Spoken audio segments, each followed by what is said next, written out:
I respected to all the students and viewers of my channel Smart Math Solution. নবম শ্রেণীর গণিত বিষয় নিয়ে আজকের আমি পিএন কুমার তোমাদের সাথে উপস্থিত হয়েছি বহুপদী সংখ্যামালার একটি প্রশ্ন নিয়ে। ভেরি ইম্পর্টেন্ট নবম শ্রেণীর ছাত্রছাত্রীদের জন্য। দেখো সম্পূর্ণ ভিডিওটি, আশা করি ভালো লাগবে।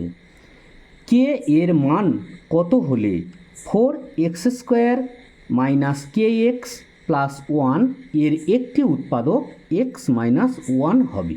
এই ধরনের প্রশ্ন থাকলে তোমরা অ্যান্সার কিভাবে করবে?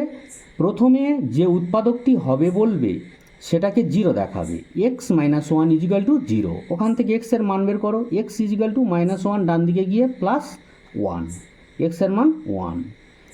এবারে অঙ্কটা দেখো, মনে করি 4x² মাইনাস kx প্লাস 1, ওখানে যে অঙ্কটি ছিল সেটা লিখবে ইজিক্যাল টু fx এর মান 0 হয়, বা ডবল ইজিক্যাল টু হয় না, বা দিতে হয়, বা 4 ইন্টু এখানে দেখো x এর মান 1 বেরিয়েছে, তার স্কোয়ার করো, মাইনাস k ইন্টু 1 আছে, x এর মান বসিয়ে দাও, প্লাস 1 ইজিক্যাল টু 0 বলেছি। fx এর মান কত? 0।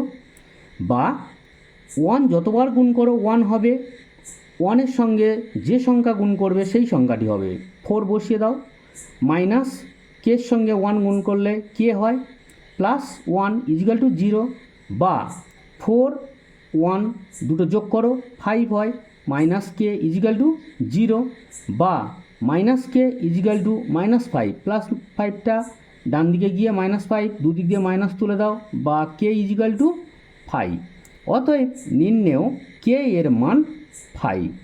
ভিডিওটি যদি ভালো লেগে থাকে লাইক করতে একদমই ভুলবে না, কমেন্ট করে অবশ্যই করে জানাবে ভিডিওটি তোমাদের কাছে কতটা গ্রহণযোগ্য, কতটা ভালো লেগেছে। আজকের এই পর্যন্ত, আগামীকাল আবার দেখা হবে। ততক্ষণের জন্য সবাই ভালো থেকো, সুস্থ থেকো এবং নিজেদের খেয়াল রেখো।